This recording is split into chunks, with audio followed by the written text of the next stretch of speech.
Welcome back to another episode of the Strength and Speed Podcast. I'm your host, Mudgear Hannibal Race Pro and Strength and Speed owner, Evan Preparis. I got a guest with me on the line. Before we get to him, though, a quick word from this episode's sponsor. This episode is brought to you by The Feed. If you're looking for endurance supplements, if you're looking for muscle building supplements, if you're looking for general health and wellness supplements, check out The Feed. I use them for a lot of my endurance supplements. They've got Hammer Nutrition, which has been my go-to for the last decade of endurance racing, and plus a whole bunch of other stuff. So I really like adding casein protein, something that Hammer Nutrition doesn't have, to my feed orders, and some pre-workout stuff with a little bit of caffeine.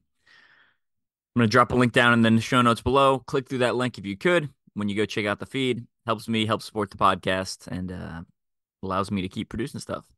All right, let's bring on our guest. Joining me for the second time, I have John Jordan. John, say hi. Hey, everybody. So John was our Brazilian Jiu-Jitsu black belt. He's also an Army pilot, and recently took my job in a good way. In a good way, though. And probably more importantly, or kind of the impetus for bringing him on, the author of the book Keep Rolling: A Fun Look at Modern Brazilian Jiu-Jitsu Culture and Training. So John, welcome back. Hey, Evan. Yeah, thanks for having me back. So what's been going on since the last time we had you on the podcast? So, lots of jujitsu training, as you can imagine, but working on the book, kind of like a fun project. I've been just treating as a hobby of hobbies, right? So not a like a stressful thing, but another fun thing to work on. Obviously, jujitsu related, which is one of my chief interests. And then you know the kind of like the idea for putting the book together was capturing a lot of the subculture stuff that goes along with jujitsu. A lot of the current literature out there, like I know you do audiobooks as well. If you read a lot of the books for martial arts, they're largely kind of like how-to books or biographies of champions, which are pretty cool. They're neat stuff, but there's felt like we're lacking kind of a lot of that, like the neat stuff you see on and off the mat, the discussions people have, and kind of like the cool kind of phenomenon within the culture. And so I wanted to capture some of those parts that I think make the jiu-jitsu community specifically like a fun community to be part of. And so not just like lessons learned type stuff and advice or how-to type stuff, but also kind of like the things that kind of bring us together, the fun topics we talk about. So working on identifying some of those neat things, packaging that up, and then trying to get that into a format that, as a grappler with some experience, I would like to read. Something I would enjoy reading. When I'm taking a break from training or in between classes and whatnot. Just a fun things to think about, and like take a little break, but also kind of keep it fun, entertaining. And kind of add to that part of the like the literature out there for grappling. Yeah. I do want to ask you a whole bunch about questions about just generic questions about becoming an author. Because I've obviously written a whole bunch of books, but I think like sometimes once you've written too many books, then people are like, oh, well, that's just like who you are. That's just what you do. So people sometimes it's like, well, just like a high level martial artist, sometimes it's easier to talk to someone who is a little bit newer because they can understand the journey a little bit better, and kind of the hurdles and challenges they were facing. But before we do that, I want to dive into like the content of your book, because I as you mentioned, I like to read. I've read a lot. I I have looked for jujitsu books, and after like picking up a couple, like I actually purchased a couple, and then I perused a bunch in like Barnes and Nobles. I basically stopped buying Brazilian Jiu-Jitsu books because it was just like, here is a book with 150 techniques that I'm not going to learn from the book. And if I know it already, then it's going to help reinforce it. But if I don't know it already, I'm not going to learn anything new. Um, but your book is the first Brazilian Jiu-Jitsu book I picked up where I was like, this is good. This is like legitimately good. So talk to me about some of like the content within your book. Yeah, so I tried to make it not generic, right? It's definitely geared towards grapplers and that niche of people, right? So if you don't have a grappling background, there'll be a couple things you got to look up, right? Or Google or YouTube. But I wanted to keep it where it's not so in the weeds to a lot of topics where it's hard to follow because especially a lot of martial arts, like you're saying, it can be tough to kind of follow the train of thought, see where people are going with when they're talking very in depth on, especially physical movement, and you're trying to describe these things and talk about how they work. I'm a big BJJ nerd, right? Like I love it. So I've got a few books, and even some of the good books out there with pictures can be kind of tough to follow and put into practice. And it's frustrating, right? When you're like, oh, well, I paid a lot of money for this book. It's awesome, but maybe I can only get some of the moves to work. It's almost like you need a little more explanation. And then some of the discussion in kind of the biography type books, like the books of champions, really. Um, a lot of them are, kind of like, well, you just got to work hard, right? And they're motivational. They a lot of them preach a good message of dedication and discipline. But I wanted to talk more about like kind of like what that looks like and how that works. How do you generate kind of like that discipline or talk yourself into it like I do to myself a lot because it's not always that easy, especially a lot of I'm talking to hobbyists, right? That's the audience of grappling. Like 90 something percent of us, even though we may do a competition or two a year, something like that, most of us are not full-time grappling athletes, right? We don't generate our income from grappling. We don't run a school. We don't, just do competition cycles and that type of training. Most of us have a secondary, primary employment, right? Grappling is our hobby. We enjoy doing it. We try to spend as much time doing it as we can, but we're basically really active fans, a lot of us.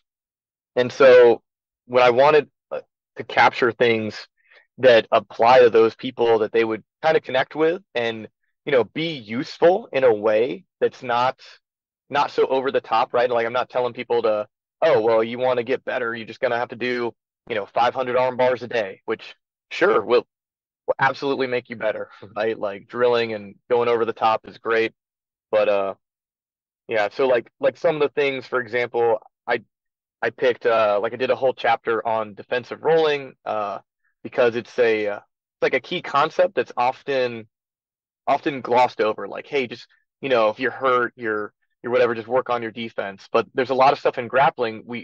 Instructors, because I also teach, we'll kind of throw those things out there, but there's a lot more to it, to explain to the students, and we often don't get time in a class to get into the concepts, to explain more of like, hey, kind of like the before and after effects of these concepts and the prerequisites, like what's the goal, with this stuff. And so I wanted to kind of dive a little deeper into some of those things and provide that kind of like that well-rounded discussion for a lot of things for people so they kind of get a better idea of, oh, this is a cool concept, but also like, this is how it could work for a hobbyist, right? Like this is how I could integrate this into my life. And then here's some of I try to do pros and cons for a lot of things because you would definitely, if you train at different schools or under different styles of martial arts, you'll get a lot of, hey, we do things this way, we do things that way,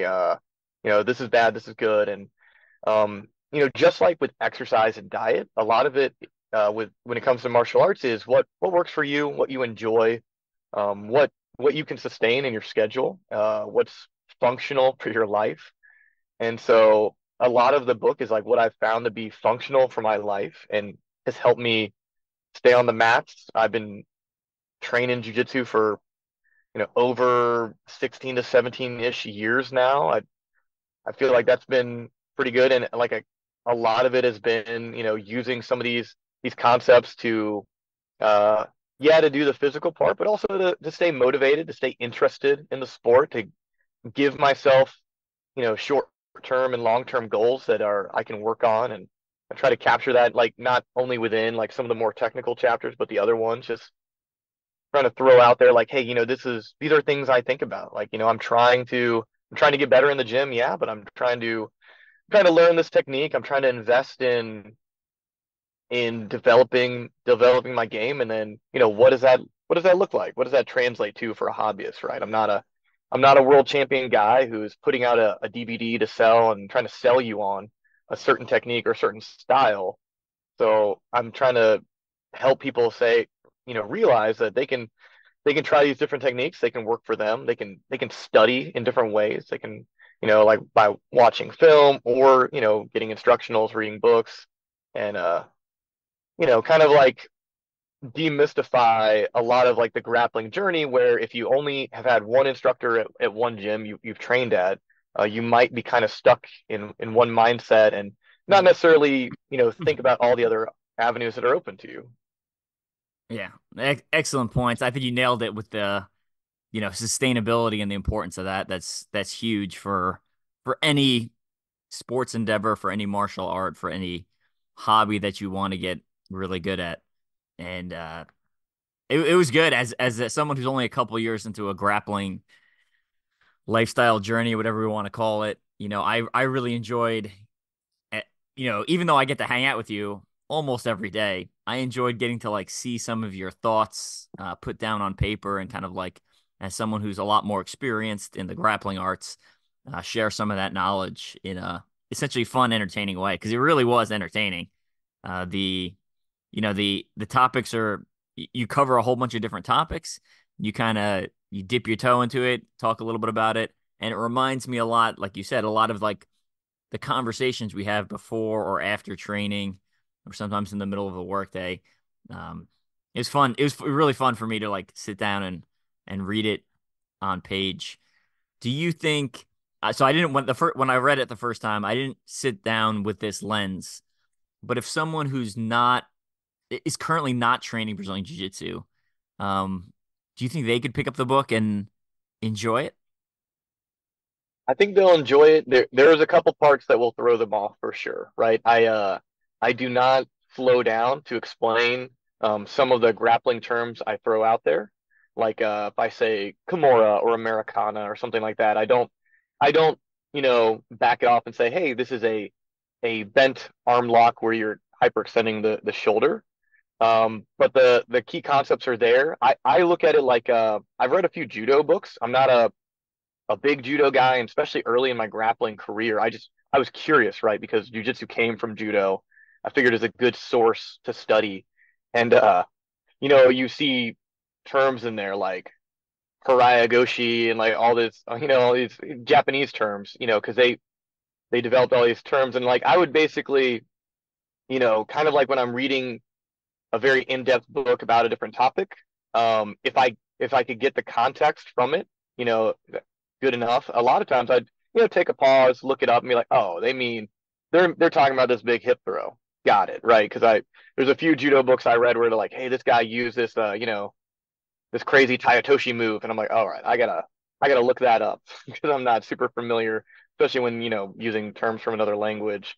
So some of the book goes into that. I try to keep it um a little like generic enough within the context that you will follow along how it's going. And then a few of the chapters, for instance, just like the talking about strategy and psychology and stuff like that. They're not actually grappling specific. I use the grappling. They're more like I use the grappling details and Yeah. examples because that's the overall topic of the book, but easily applicable to other sports, other things in your life that you can line up with that. And I try to throw out some of the some of the analogies to like golf or football or other endeavors people do, which tie in well to how we're approaching the sport, how we're structuring training, and how we're interacting with the other people we train with.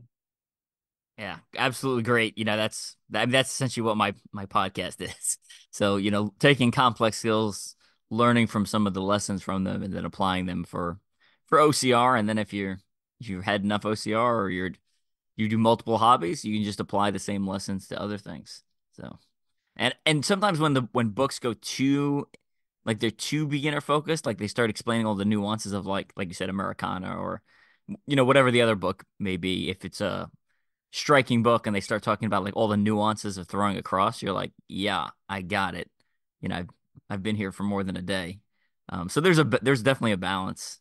And as I've read a lot of martial arts book, but sometimes when they go too in depth, I'm like, okay, okay, let's get back to the subject. Let's get back to keeping things interesting here. So, um, I enjoyed it. I thought it was a lot of fun. There is one chapter I do want to talk specifically about. Talk to me about the Ronin chapter of the Samurai chapter because I do think there's a lot of it's in many ways crossover points with OCR, and it's just a funny look at cultural phenomenon. Yeah, so the Ronin chapter started off as kind of my gripe with with modern fighting culture, because I'm I I've I started in traditional karate. I've read a lot of like the older samurai books, which there's actually a good bit of them out there, if people want to pick them up, right? And they're direct from the source, martial arts type stuff. So you get to read these guys' actual philosophy, what they believed, what they were teaching their students, and like how they kind of viewed combat and everything. And then a lot of like the early karate and judo books coming out of Japan and Okinawa and stuff from like the early people starting off, what we now call martial arts, which used to just be combat, right? It used to be military combat, run by, these samurai who ran schools. uh it's cool to study it, right? So I would try to get my hands on those and kind of enjoy the stories that they passed on. And then so we flash forward to our modern day and we see all these, it's mostly MMA guys, right, talking about how they're a samurai or a ronin, but then they're exhibiting characteristics that I would say are not in line with that traditional icon. They're talking trash and doing flashy stuff and being disrespectful to your opponent, right? It's like a huge theme you'll see in the traditional literature. It's like, you if you disrespect your opponent, if you discount them, you underestimate them, right? You've lost. You've already given them an advantage that they'll use against you, right? They're always talking about, hey, you need to train harder. You need to respect them. You need to train like they are training harder than you. And that if you win, it's because you're barely beating them, right? Like you gotta bring your best, you know, mind, body, spirit, and everything to that encounter. And so I'm gonna a lot interrupt. of I'm gonna interrupt real quick there. If anyone's read the book, "How Bad Do You Want It" by Matt Fitzgerald, one of my highly recommended mental training books, he specifically talks about that in the book and how if you go into a race, he's specifically talking about running for this chapter, but if you go into a race with the mindset of like, I am gonna go in there and I'm gonna have to push so hard to beat these guys, you will perform better because your expectation of pain is so high, that you tend not to hit it, or maybe you just get above it. Versus if I go in there being like, this is gonna be an easy day for me and I'm gonna coast through it. Then when you start exceeding that expectation of pain, it suddenly becomes a lot more harder because you're going above your expectations on like pain and uh uncomfortableness. So, okay, jump back to your. yeah, and so like that, exactly, that mindset has kind of been with me through my martial arts career, which is why it's very difficult for me to do a tournament and not be stressed about it, because I'm always assuming, this guy could be, faster, smarter, stronger than me, who I meet up with in whatever tournament. And I kind of stress myself out, tend to overtrain, stuff like that. But, usually when you do that, you get better results, right? You shouldn't be put off when you do the competition. But so that kind of mindset, I think, is good, right? Like that, those are the good things we should take from from their literature. And it's funny to me that especially with the, like the term Ronin, and I know it's like a word thing. When you read the old books, you go through the stuff. Ronin was not a good name to be called. It was more like a thug type person. We would look at it like a low level, like a mafia enforcer type dude who would kind of do stuff for money. Would work for one side or the other. They didn't really have an allegiance. Um, some people were like put in the Ronin pile. Some of them kind of did it on purpose. It's and then like you could say, well, you don't really see that in like the movies or books, but they are there. They're a lot of times they are referred to in some of the books, and then generally like the bad samurai or the bad Ronin guy is like that antagonist character is the Ronin, right? That they were like a present thing. So it's funny to see people like identifying with that or using that as their brand. And I get it. I feel like I know what they mean is I'm a samurai, but I'm kind of a loner type guy, right? And they're Yeah. they're going for that they're going for that image, which is cool. But if they like study the stuff, they'd probably be like, oh, maybe I don't want to be identified with like a more of a thuggish type character who's kind of like maybe a wanderer and didn't really have a set style or a set school they belonged to or a cause they fought for, which are like the good things about samurai. So it's just it's funny to me. It's almost like when you hear people and they get a Japanese tattoo, they don't even know what the symbol actually means, and then they run into a buddy who is from Japan, speaks Japanese, and they're like, "Hey, did you know you have like just wrote like whipped cream on your chest or something?" It's like it's a dumb thing, you get they played a joke on you. It's like we're doing the silly thing and using the words wrongly. But I think in the generic sense it works. But also so like with that chapter though, I tried to hopefully steer it back towards like the good things we should learn from samurai because once again you read the books and you see like there's a lot of positive stuff they did. They believed in training and passing on their lessons, which is a really cool thing. Why we have a lot of the literature for them. A lot of them were concerned with passing on kind of their legacy and their style and teaching others. They they did a lot of cross training, which is I think one of the most unique things that kind of stuck out to me studying like samurai type people is like a common hobby of theirs was writing poetry, which on the surface seems like the opposite of fighting with swords, but it's an example of an early resiliency training, right? Like these Yeah. warriors were fighting people in person and then trying to process their world through poetry, which forced them to kind of deal with their emotions, their philosophy, and all that, and put it into words, pass it on to others in a way that helped them. I have to think, deal with the realities of combat, and it's kind of neat to see that was one of the more popular, things they did was writing poetry or philosophy, in as a thing to make their swordplay better, right? To enhance their students and their teaching, and kind of as a good example to their students of ways to deal with it, right? To deal with like, I have to believe that conflict back then with swords, where you're cutting people apart on the battlefield, is probably one of the most gruesome things you're going to see in your lifetime.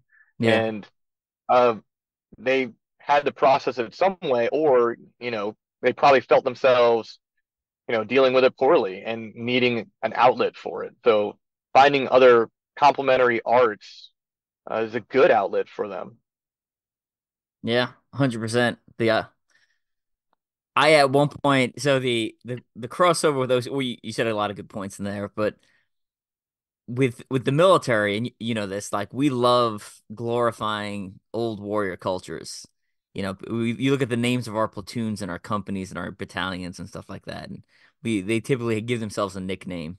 The Spartans, the whatever samurai, whatever it may be, um, Native American related call signs, stuff like that. Um, and in OCR, we're not much different, right? Like we love having those warrior, there's the barbarian challenge, there's Spartan race, obviously is the big one. There's been Viking OCR, there's been pretty much a gladiator, like any sort of militant warrior type culture that's glorified in hindsight. There typically is a race brand associated with that. But I really liked what you did, and I like looking and taking the actual historical, people we're glorifying, and we've stripped away any sort of negative from them, and we're like, oh well, this is who I am. It's like, yeah, but they also did a lot of things that were like questionable. So at one point, I had written an article about Spartan. I'm ethnically Greek, and I had written an article about the Spartan culture and like kind of like, yeah, we're all on the start line every weekend screaming, "I am Spartan," but like they also did like a lot of like pretty bad stuff that's not cool. If you watch the movie 300, you'd be familiar. Just like that opening scene, take that and pull it into modern context, like throwing, babies that are not perfect off of cliffs. And, they had a history of pederasty, which is like the older Spartans would, sleep with the young male Spartans that are being grown up in the agoge. And their system was, they had two kings, so their system looked a lot more like, they're not quite sure on the style of government, but they think it looked a lot more communist than anything else. And then um the other big one is they were so focused on like the militant aspect, they left out a lot of like written documents, which is why we don't have that much written documents from Sparta. So, just kind of an interesting look on uh kind of comparing, contrasting those warrior cultures and modern day type stuff. So, I do Yeah, I think think that I think people would really enjoy that chapter. Um, even if you have absolutely nothing to do with Brazilian Jiu-Jitsu, to me, like that's definitely a standout chapter. yeah, and I do think that some of the terms I go in depth in this in the book are like better use like so like the Shugyosha term is like a term for like when people go and train and are respectful at other schools, and that's probably a better term for people to use if we were going to get technical, because it's equivalent to the modern day MMA fighter going and doing a fight camp, at a striking school or a grappling school, getting ready for a big match. You're I wouldn't call you a Ronin, right? Like if you went to another school and trained and just to get ready for a fight, and then like the confounder for this whole topic is probably, just to throw it out there, is Miyamoto Musashi is like the most famous samurai of Japan. He was a Ronin, right? Because he like didn't have all the family ties and all that stuff. And his books are probably the most popular. There's statues, movies about him, all kinds of stuff. But he's definitely the exception, not the rule.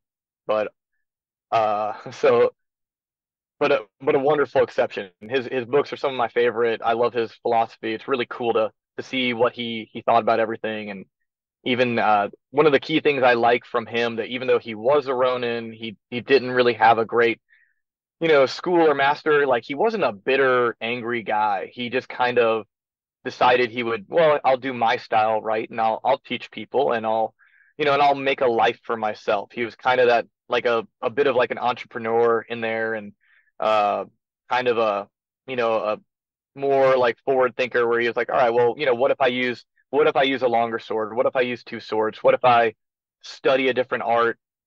I think he's kind of underrated for a lot of those topics that he was talking about kind of like getting out there, learning the other martial arts, taking what's good from them, incorporating them into yours, and not.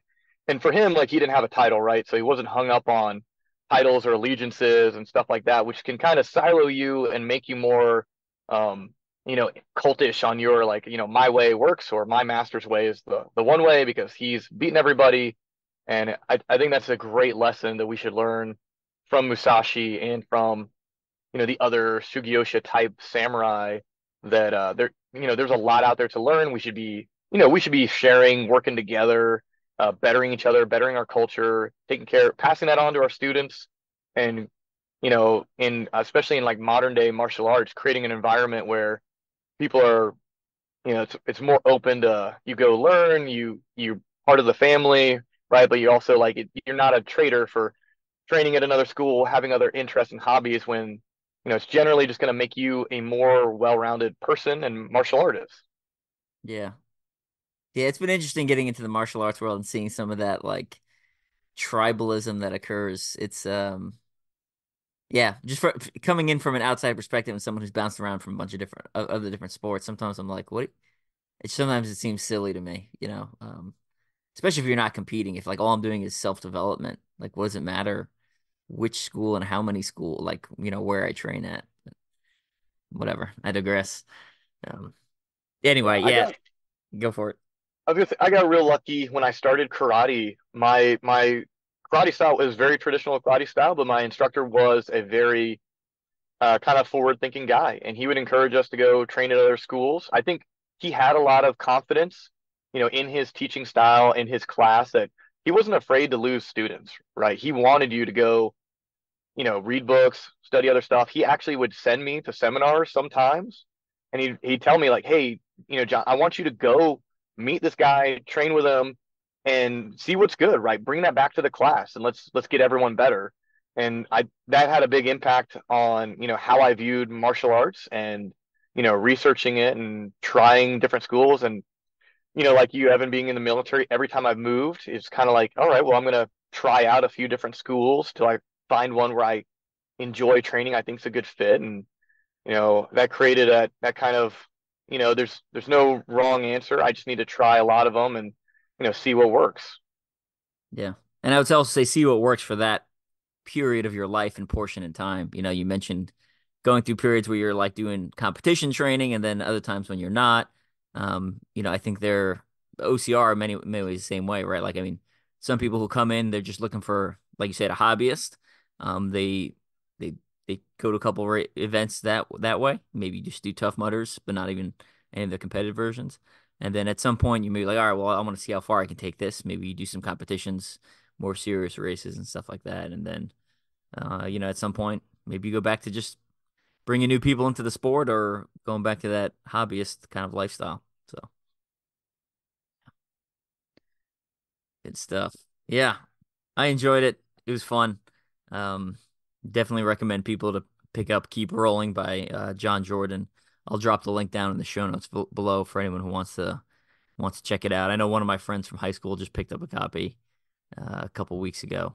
So I haven't checked back in with her to see if she liked it, but I know she reads a lot of them. I imagine she did. So Yeah, good. and I'd like to plug the audiobook too, if I can, for all you podcast junkies out there like me Yeah. and Evan and kind of non-readers to some degree. But the guy I partnered up with to do the audiobook, Eric Hansen, I would describe it as like he performs the book. He put a lot of work and effort into it, trying to bring out some of the sarcastic jokes I make, and I try not to be like too sarcastic, but some of those jokes that might not come off the page at you, and then he really does a great job kind of getting into the characters and telling some of the stories. And I thought he did a phenomenal job. I love it. I've got a lot of positive feedback, yeah, from the book, but also the audiobook too, that people have really enjoyed that. So, it's Audible exclusive. Um, but if you already do Audible, too easy. And then the regular book is book and ebook on on Amazon. And then yeah, it's I think it's been good so far. I've enjoyed kind of getting people's feedback. A lot of it has been what I hoped for, which people tell me, yeah, I've thought about some of these things, never really went that in depth with it, or it's cool to see it, written out and kind of flesh out some of those thoughts for people who are interested in martial arts in general and some of those kind of side conversations or nuanced conversations, but don't necessarily have the time to hang out at the gym or the other people to discuss these topics with. Yeah.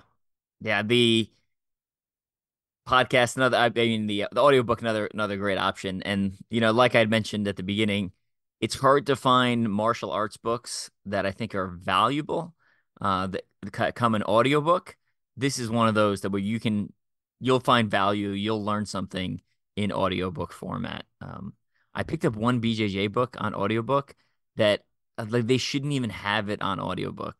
It was literally like someone describing moves but in audio form with no pictures.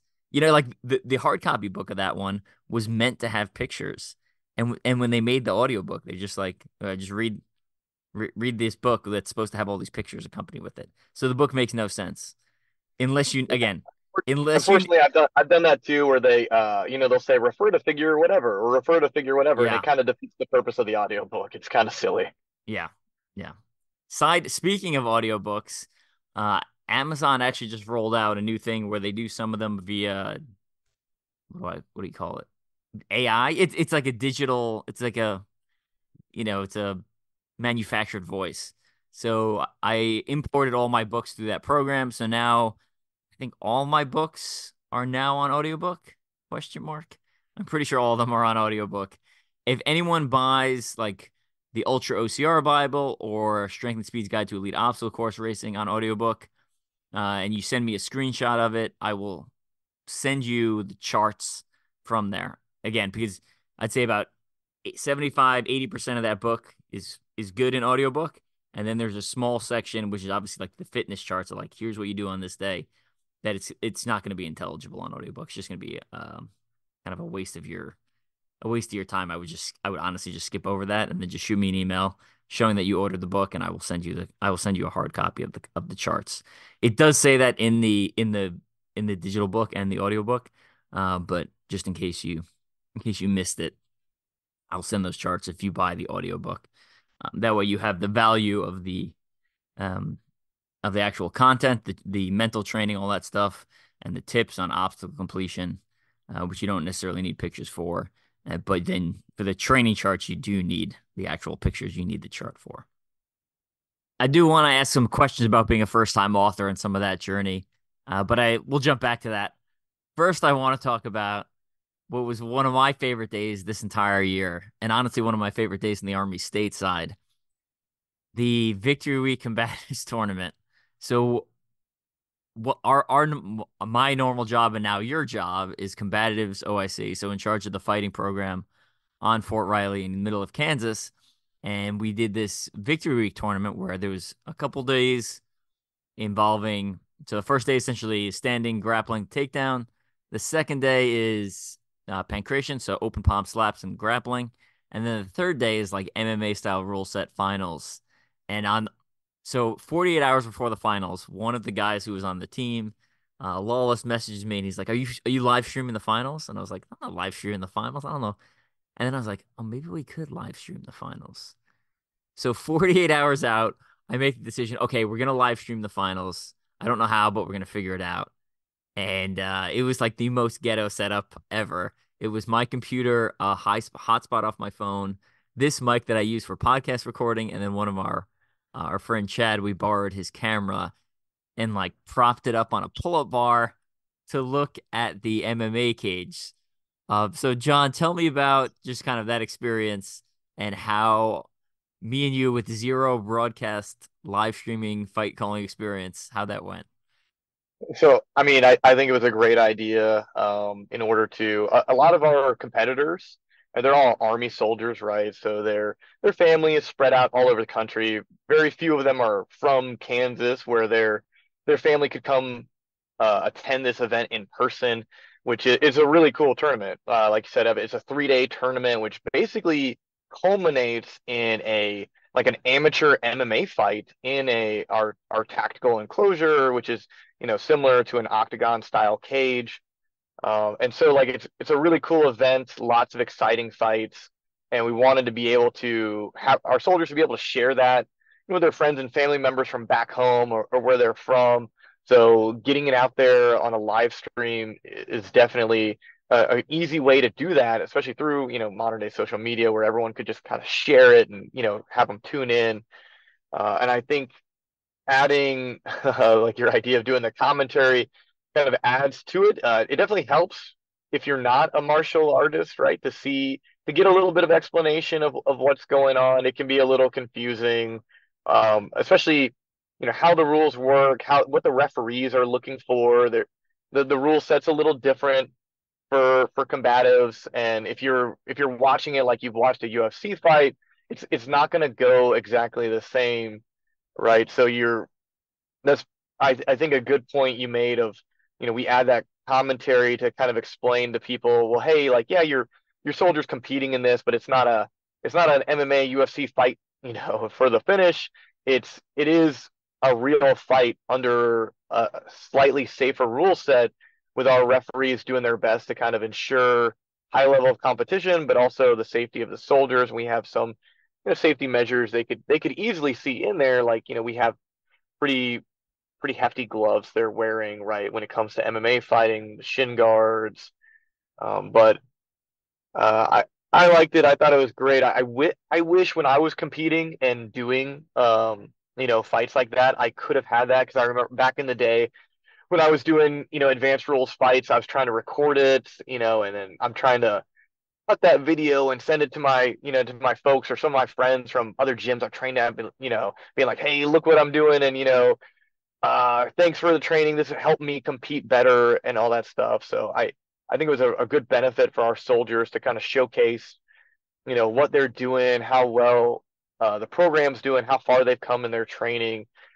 So I really liked it. I think that I wish we had that at more Army events, because we do a lot of cool stuff for our soldiers. Like they do awesome training, whether that's competition stuff or some of the like the just the certification things we do, where these guys are, they're doing, obstacle course races, they're doing, tactical tasks. And I think a lot of that kind of gets lost, where we don't advertise it as well as we do, and people they don't see that side of the military. They just see kind of like the highlight reel commercial, and you don't see the kind of like a lot of the cool stuff the average everyday soldier gets to do as part of their job. And what we encourage within the military to increase our competencies, and through competitions and certifications.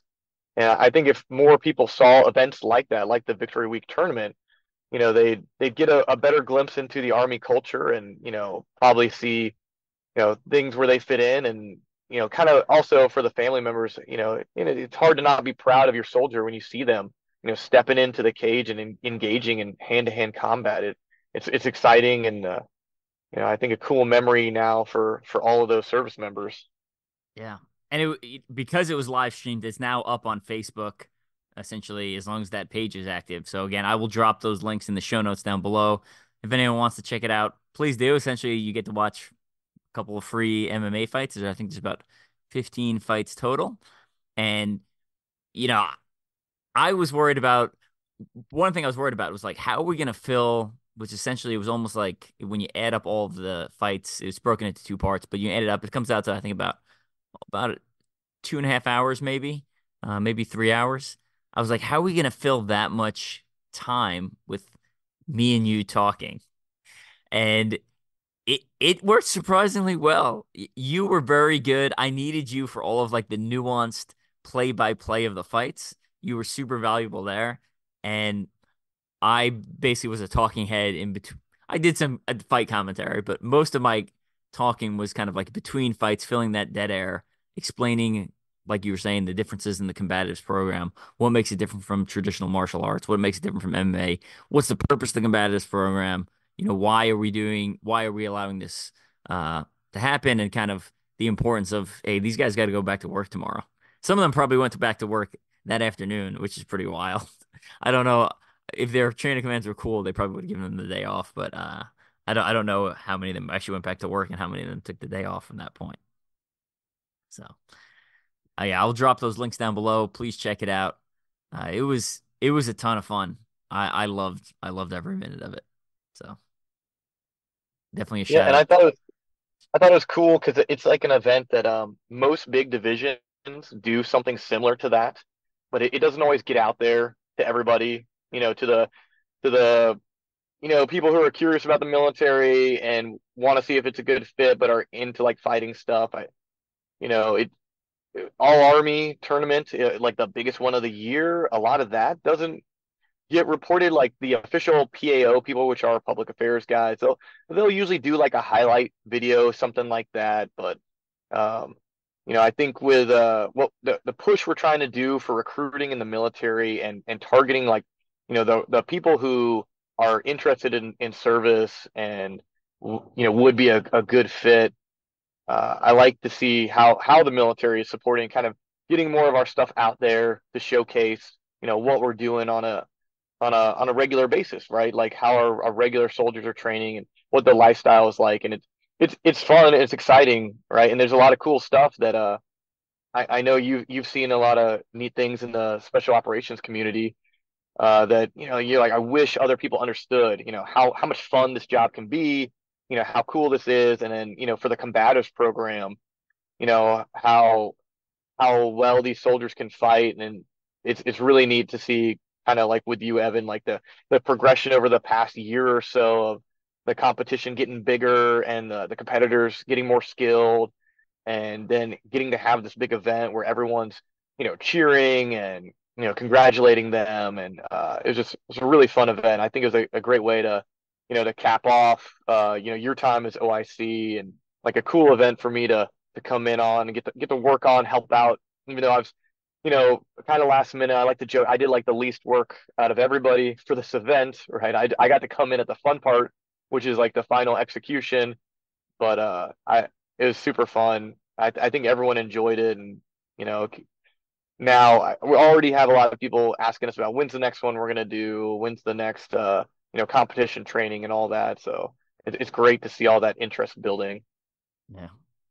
I talk about taking a lot of lessons learned from obstacle course racing and pulling them other places, or vice versa. And this is one of the things I couldn't have done if I hadn't been involved in obstacle course racing, because all the OCR stuff, started doing more media stuff, the podcast, obviously, the fact that I had an external mic, which was crucial because it was so loud in there. But we essentially, what we did was we pushed the speakers in front of our announcement booth and we recessed ourselves slightly. And surprisingly, this like $70 mic I bought off Amazon, I don't know, 8 years ago, was good enough where like y- when you listen to the live stream, you can't hear the music. You can hear like a low grumble in the background, but you can't make out what song it is, which I was frankly shocked with. And I came back from work that day and I was talking to my wife. I was like, like I know what I'm capable of. I was like, but I was so it's funny, like it's hard to impress myself because I know what like, oh, yeah, I run a 50-mile race and finish on the podium. I'm like, yeah, it's kind of what I was expecting. That's like in my wheelhouse. Um, and when I came back from the event, I was like, I don't I don't want to sound ridiculous, but like I'm impressed. I thought me and John did a really good job, especially when you consider we have zero fight calling experience, and there was very little dead air the entire several hours. So I know all you mentioned all Army, like the big national competition that our guys went to this year. They'll live stream the fights, but they didn't do commentary. It was just a camera facing a cage, and there was like timer at the bottom and stuff like that. But that's pretty much it. So I think the commentary adds a lot. I thought it was fun. I was joking. I was like, let me know when other units want to start hiring me and you, and they'll fly us out there to provide commentary for them. So Yeah, we'll be the professional Army commentators. It'll be I great. love it. I love it. It can be my side job. I'm all about it. Yeah, good stuff. Any other final thoughts on commentary for Victory Week before we talk a little bit more about being an author, and then we'll close it out. Yeah, it was super fun. It being I think for me and you, just being fans of the sport just made it fun. Although it's a lot of work doing the Victory Week tournament, and like the staff, especially Sergeant Blake, being the NCOIC, the civilian instructor corps, Sean Roberts, Jason Keys, and Hector Leon, like they do a ton of work So behind much the work, yeah. scenes to make it all happen. But we all, the cool thing about the team that like you've built, Evan, that I'm getting to come into, everyone loves it. It's like their passion. So it makes it, it's one of those, when it's fun, it's your passion. It's not as hard work. Like none of us are worried about it. We had a blast, and we're all we could talk about the past couple days. We're doing our AARs. It's like, how are we gonna step it up next time? When are we gonna do this again? All that, and we're just excited to get it going. Yeah. And it was like you said, it was so last year, so 2 years ago, no, not even enough people signed up to like hold a tournament. Last year, I think we had about 40 people sign up, and the bleachers were about half to three-quarters filled, maybe. This year we had 70 people plus sign up. The bleachers were full. There was people seated on the floor. the parking lot was overflowing. Like we exceeded the capacity of the parking lot and the backup parking lot. We were on to like a third parking lot with people walking by. I know the general at one point, one of the generals on base tried to stop by to watch the fights, and they just drove past it because they're like, there's no parking. Like I can't even get my car because people are parked on the grass. They're parked in like the end of the aisles where like you're not, it's not an actual spot, but they've just kind of made it a spot. So um, it was pretty Yeah. awesome. It was pretty Oh, awesome. yeah. Sorry. I also wanted to thank the outgoing NCOIC are of course Sergeant First Class Juan Ortiz was working with you, like handed off this great program to Sergeant Blake, which he did a phenomenal job running the tournament, being the tournament director, and then also Captain Terrence Thomas, who has been like the like amazing like everything officer who like Evan was saying, stepped up like the audio visual game. A lot of times in the Army, we kind of lack that. We just do an event and we go. And Captain Thomas has a background and friends in the DJ business, and he likes to. He stepped up our AV game. He was the MC for the event. He's getting the crowd hyped up. You can see him in the live stream doing the intros, doing the fight announcements. He was like our Bruce Buffer. So I think Yeah. that added a lot to the production value. It made it really fun for the crowd. I think that they really enjoyed it, and so really tied together the event well. Yeah, I wish you could have heard some of his comments and some of his pre-fight stuff on the live stream, but just the again, I'm operating pretty low budget here. I'm not that tech savvy. So, we did with what we could, but great team, like you said. Thomas is awesome, and Juan Sergeant Ortiz, my partner in crime there, the other half of my team, has been clutch for everything. So I can't thank him enough. He's um it's when you're for the people in the military, like when you're essentially a command team, you have like a head sergeant in charge and a head officer in charge. And I kind of look at it the same way I look at my marriage. Like they need if you're exactly the same, to me, like that doesn't quite work as well as like being like having overlapping parts, but then being slightly they like balance each other out. So one is my perfect balance as an NCO. So he knows all the regulations and all the other stuff and is motivated. The entire staff is competent and capable, and I think we pick up each other's gaps really well, which again led to the event that some people saw this past weekend, and we'll drop again in the show notes down below. Check it out. All right, real quick, let's talk a little bit about being a first-time author before we close out the podcast.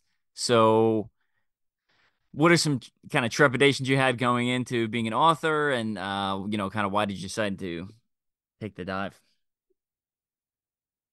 So I didn't really, I mean, obviously, I didn't set out to be an author. I'm more of a jujitsu guy, and I enjoy training. I wanted to, in a way, give back to the community, and like I've said before, kind of build on the jujitsu literature and kind of give people something kind of fun to read that rounds out our culture. So I used to keep a jujitsu journal, and I would write down a lot of stuff. Started, more basic with just writing out moves, or I'd go to a seminar and try to like, capture stuff. And then as I progressed in my journey, write down more, strategy, training things, things that worked, things that didn't go well. And I was just thinking like, I'm never gonna let anybody read this journal. And it's not, it's written in a weird format, right? A lot of it was like bullet notes and little drawings and scribbles that probably only make sense to me. And so I decided, I should put this in a format that's useful for everybody, that would help me if I was, getting into jujitsu and looking for something in this realm. And so that's really like where the book started coming from. And then I was trying to identify not just topics that were important to me, but things that people had asked me about over the years. Because I've been teaching jujitsu off and on since I was about a purple belt. And so probably about, like 6 to 8 years of instructor experience. And there's common topics that come up a lot. And I thought it'd be a good thing to capture a lot of that in some of the chapters. And like I said, not get too how-to-y, but more so provide like, here's a way. So I started writing that out and putting down my notes. and then I took probably way longer than most people to write out this book. It's not a super long, daunting book, right? It's about 150 pages, about a 6 hour audio book, which is kind of a standardish type book for most people that read. But I wanted to get it, you know, comprehensive enough where people get good things out of it, but not so long that it's this, oh, I'm not gonna invest in this like 20-hour audiobook, right? Like, what if I Right. don't like it halfway through? And I am guilty of kind of shying away from some of those longer investment type books because I've been burned in the past where you get through this 1,000 page book and you're kind of like, really, did we need all that? Yep. Did we have to repeat ourselves a bunch? So I wanted to make it digestible for the grappling community and fun. And then for the research, luckily I did know you, but I just went down the YouTube rabbit hole, right? You start Yep. looking up all the author videos. A lot of it, surprisingly enough, is kind of there's a lot of bad content on YouTube about being an author. A lot of it is very, very kind of like scammy, like make a quick buck type stuff. Especially with the AI stuff coming out. You Oh, know, yeah, yeah, yeah. so yeah, unfortunately, a lot of the videos you're gonna find are like, oh yeah, just have AI write it and put it out there. It doesn't matter, right? And then do another one, do another book, and then they're kind of taking this like shotgun approach with, oh, it doesn't really matter. A lot of them are not focused on the content, right? And for me, I wanted, Side you know, note, I, I've before I forget, I found two of my books on Amazon that were someone essentially copy and pasted my book and re-uploaded it. And I was like, what the hell? So I reported it to Amazon. I got to double check to make sure they were taken down. But yeah, it and was so it was 100% my book. And they didn't even hide it. It was like written by someone else. But then like you go to the actual description, it's like Evan Perperis, blah blah blah blah blah, and it's like you literally copy and pasted my entire book and re-uploaded it. And I've looked on I've used Amazon Unlimited before, which essentially is like Netflix but for books. You can read as many as you want. And I found the same book uploaded on the same very similar topics with different titles like six different times. So if you're interested in that topic, you end up downloading and flipping through those pages, and then that person's getting paid five times the amount for the amount you're reading, which is unethical and uh stupid, frankly. But anyway, yeah, so sorry. it was kind of scary to see that piracy going on there, right? That people are stealing your intellectual property and everything, but I kind of went with the philosophy of, well, I would rather get it out there and someone copy it, than not do it at all, right? I feel like it'd be a net benefit for the community, instead of not doing it. What was scary is after, you look at a lot of like how to write videos and everyone has their own system for how they write, how they create. And then when I got into the publishing videos, a lot of these people who are doing publishing, they're a little scammy. I literally watched a video where the guy was like, "Oh yeah, you just, you find a book, you kind of copy the stuff, or if it's a low content book, he pretty much copies it direct. He's like, you change the title, you change the cover, and you republish it. And he's like, I do this, I do however many, right, to build his profile and sell a bunch of them. There's Uh, also been issues I know with people selling in other markets, right? So for the English, market, they come take your book in English, Google translate it into another language, slap a different title on it, and then they release it you know, uh, in Spanish or German or Japanese or whatever, another language, and it's hard to detect that, right? Because you don't necessarily know, you're not in that market, but it's also a big problem going on. But I would say to people who are thinking about writing a book or becoming an author, like you can't you can't let it stop you, right? Don't let the bad people out there prevent you from doing good, right? You kind of have to go with, if a few people read my book, they get a great benefit out of it. That's the goal. You want to encourage those people and to promote hopefully your positive message, regardless of the like the negative side effects of the internet economy. yeah. Now, those are all good things, and a lot of that stuff it wasn't either wasn't a thing when I first started publishing, or it wasn't as widespread as it is now. So those are good things to think about. And I really like your thought process in the beginning. Essentially, that was then when I first started writing my books, it was the same exact thought process. Like people would ask me questions all the time. I got tired of answering questions. Thought if I could put something out, it would be good. And that's kind of where it started. And I have gotten a lot of benefits from it, but um, you know, the primary benefit is just kind of helping other people. And so good stuff. Now, when I wrote my first book, I was like, okay, well, that's it. There's absolutely no way I'm going to write another book. Here we are, 8 books later, and I've got 3 more that are in various states of completion that I will eventually get to. I usually do about one a year. Any possibility there's going to be another one, or is this the only one? What do you think? I will probably write another one. I cut out. I had about 15 chapters. I tried to cut it down to 10 to, 'cause I wanted it to be a manageable book. I didn't want it to be like, especially for my non-reading audience that they're just going to do the audiobook or something like that. I didn't want it to be too over the top.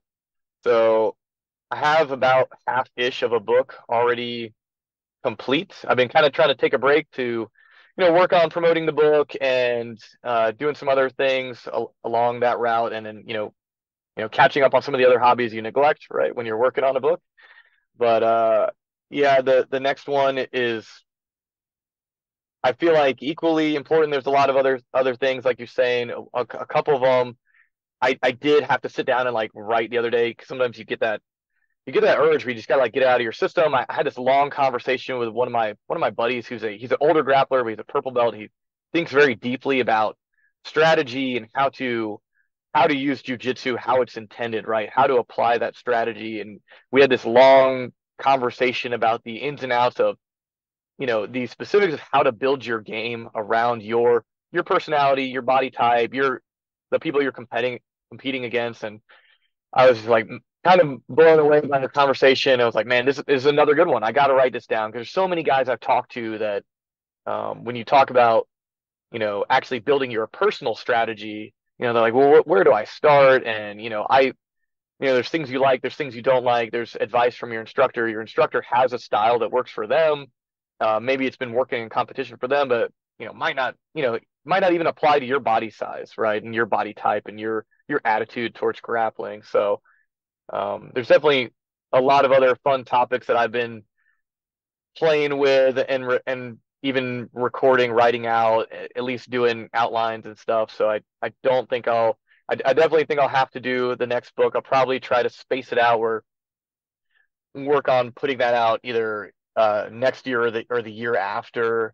I I did kind of a long timeline for this first book where I could hopefully refine it as much as I could to get each part to be useful and beneficial, with no filler, but just like the fun topic, so people get the most out of it. So I'd like to really focus on my content for that the next book as well. My working title for it right now is uh kind of "To All the Blue Belts Who Quit," which, if you know anything about jujitsu, is a common like trope. People make it a couple years in, get to about the blue belt level, and then they quit. It's a funny phenomenon. So that's one of the chapters I've written out already, talking about that. Um, and it's yeah, I think it'll be entertaining and fun for everybody. Well, the title sounds great already, and I'm looking forward to whenever it finally comes out.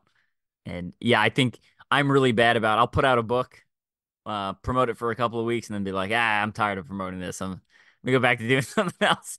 I'm really bad about like keeping pushing the promotion going. So it's yeah, maybe publish a book for a year and then promote it for a year, and then the following year. I think that might be a good strategy if your primary goal is making money and getting more people to read it. Which I mean, I guess at the end of the day, that's what it is. But I feel like I push it out and then I'm like I get tired of promoting real quick because I feel like if it's like, oh, you should know at this point I've put out enough content, you should probably know, be generally familiar with some of the stuff I do. But Yeah, I think one of the hurdles I'm trying to overcome is a lot of people don't know about obviously don't know about my book because it's fairly new, but also like the style of book it is, right? Yeah. Because if they've read a jujitsu book before, it's generally like we've talked about, it's just a biography of somebody, and there'll be some cool lessons learned in there and some stories from their life, but